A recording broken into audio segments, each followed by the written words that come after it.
আজকে ঘুম থেকে উঠে তো আমি খুশিতে লাফাচ্ছিলাম, কেন জানো? ওয়েদার দেখে।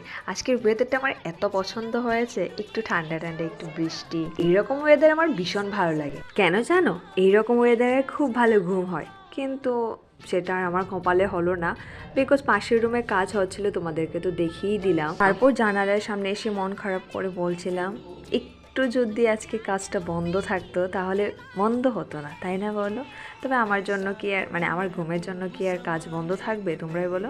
দেখছিলাম যখন একটু একটু বৃষ্টি পড়ছে, আর দেরি করিনি, তাড়াতাড়ি করে সোজা খেতে বসে পড়েছি, কারণ আমি খুব ঘুম প্রিয় মানুষ। তো রান্না করেছিলাম এখানে বেগুন ভাজি আর সয়াবিনের একটা সবজি, পটল দিয়ে আলু দিয়ে করেছিলাম। আমি তো খুব তাড়াহুড়ো করে খাচ্ছিলাম, কারণ হঠাৎ যদি বৃষ্টি চলে আসে আর আমি যদি ঘুমোতে না পারি। জানি না কেন এই বৃষ্টির দিনটা আমার এত ভালো লাগে, এত ভালো লাগে। তোমরা কারা কারা আমার মতো আছে কমেন্টে জানিয়ে যেও তো। তো বেগুন দিয়ে খাওয়াটা শেষ করে নিয়ে নিয়েছিলাম সবজি, মানে তরকারিটা। এটা তো ভীষণ ভালো হয়েছিল, আর একটু লবণ কম হয়েছে আজকে। তবে বৃষ্টি আসবে সেই আনন্দে কিন্তু খাবারটা জমে গিয়েছিল। তবে একটু খিচুড়ি খিচুড়ি মনটা চাইলেও কি খিচুড়ি আমি বানাতে পারি না। তবে নেক্সট টাইম বৃষ্টি হলে অবশ্যই বানানোর চেষ্টা করবো। তো দেখা হচ্ছে অন্য কোনো ভিডিওতে, চলো টাটা।